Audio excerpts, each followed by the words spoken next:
अपने हाथों से अपनी खुशी जला दी मैंने। मैं एक घर में रहता हूँ, मेरी उम्र 17 साल है। मेरे साथ मेरी अम्मी रहती। रात के 11 बज चुके हैं, मैं और मेरी अम्मी खाना खा रहे हैं। खाना पूरा होता है, मैं अम्मी से कहता हूँ अम्मी जरा मैं बाहर से राउंड मार के आता हूँ। ये सब मेरी रोज की रूटीन का हिस्सा है, पर कितने दिनों तक रहेगा ये? अब नॉर्मल चीजें देखने के बाद भी मैं डरा नहीं। बस यूं ही मैं रोज की तरह साइकिल लेके निकल जाता हूँ गलियों में। घूमते घूमते मैं देखता हूँ एक शॉप खुली है जहाँ पे अजीबोगरीब सामान मिल रहा है, और मुझे तजस्सुस यानी क्यूरियोसिटी होती है जानने की यहाँ पे क्या मिल रहा है। कहीं मैं दुकान में जाके मौत के करीब तो नहीं जाऊंगा। दो मैं चला मौत के मुंह में।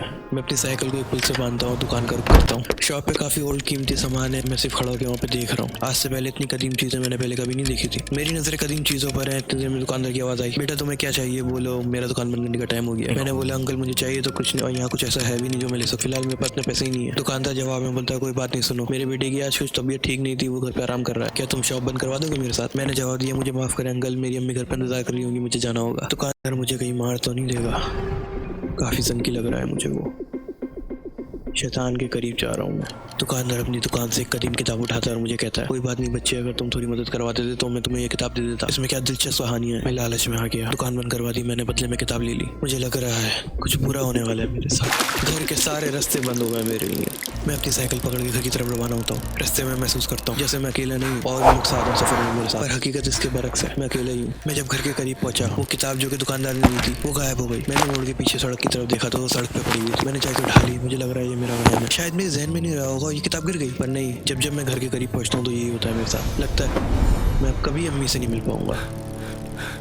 शैतान ने घेर लिया है मुझे। मैं किताब उठाता हूँ, किताब गायब हो जाती है और फिर पीछे सड़क से मिलती है मुझे। यहाँ से मैंने शुरू की साइकिल चलाने, यानी दुकान के पास। लगता है जिंदगी मेरी ने रुक सी गई है। अब बस वापस मैं घर नहीं जा रहा। अब वहीं फुटपाथ पे मैं किताब पकड़ के बैठा हूँ। उसी सड़क से एक बड़ी सी गाड़ी गुजर रही है। उसमें एक बुजुर्ग शख्स है जो कार की विंडो से मुझे बैठ के देख रहा है। वो कार रोक के मेरे पास आता है। वो कहता है बेटा ये किताब तुम्हें किसने दी, मुझे भेज दो, अच्छी रकम दूंगा मैं तुम्हें इसकी। मैं उन बूढ़े अंकल को ये सोच के मना कर देता हूँ कि रात के इस पहर कोई तजुर्बेकार बंदा आया है जो इस किताब के डबल पैसे दे रहा है, जरूर इस किताब में कोई ना कोई बात होगी। मैं उस किताब को खोल के पढ़ना शुरू कर देता हूँ। क्या है ये सब, किताब में क्या लिखा होगा? कहीं मेरी मौत तो करीब नहीं? रात में निकलना महंगा पड़ गया मुझे।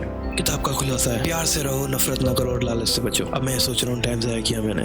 इसमें भी वही किताबी बातें जो किसी और दूसरी किताब में भी पढ़ने को मिल जाती। ये रात काफी अजीब साबित हो रही है मेरे लिए। अम्मी इंतजार कर रही होंगी और मैं यहाँ पर हूँ। फिर मैं अचानक से देखता हूँ मेरी पल के झपकने के बीच में ही मैं अपने घर के पास पहुंच जाता हूँ। मुझे हैरानी तो होती है सब क्या हो रहा है मेरे साथ, लेकिन मैं समझ जाता हूँ ये जो कुछ भी हो रहा है इससे कोई किताब का लेना देना है। मैं जैसे किताब खोलता हूँ तो पैसों की गड्डी निकलती है उसमें से। मैं वो लेता हूँ और घर चला जाता हूँ। इस किताब के पैसे खर्च करना मेरे लिए सही भी होगा या नहीं? आज अम्मी नहीं छोड़ने वाली मुझे। अम्मी गेट खोलती है और सब नॉर्मल होता है। अम्मी कोई सवाल नहीं करती मुझसे। अचानक से खिड़की की तरफ देखता हूँ तो मुझे मालूम होता है कि मेरी टाइम रुक गया था। बहरहाल मैं सो जाता हूँ। अब किताब का राज मुझे पता चल गया कि अच्छा सोचने पे आपको ये पैसे देती है और होशियारी दिखाने पे आपको एक लूप होल यानी कि एक दलदल में फंसा देती है। अभी सब ठीक है, अगर मैं इसके दलदल में फंस गया तो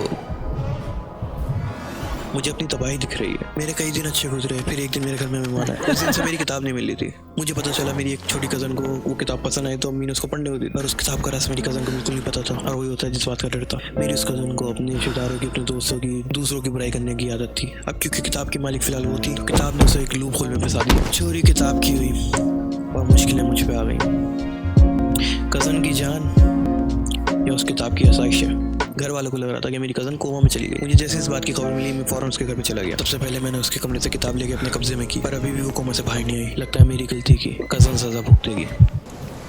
सब कुछ तबाह होता चले जा रहा है। मैं किसी से कुछ कह भी नहीं सकता, पर आखिरकार मेरे दिमाग में एक आइडिया आया। मैंने वो किताब ही जला दी और उसका असर ये हो गया कि वापस आ गई। पर वो आसाइश जो उस किताब के पैसों से मिलती थी वो खत्म हो गई। और मैंने खुद से कहा बिलाल सोच के किताब को खिला सकता था, प्यार से रहो, नफरत ना करो, लालच से बचो। और मैंने लालच नहीं किया जिसकी वजह से मेरी कज़न आज हमारे साथ है। और रही पैसों की बात, वो तो कमाई भी जा सकते हैं। मैंने नफरत भी नहीं की और इस तरह से किताब की तीनों बातें मुकम्मल हो गई। असल बात ये थी कि वो किताब एक शैतानी किताब थी और उस किताब में उसकी बर्बादी का रास्ता, यानी प्यार शैतान का दुश्मन है।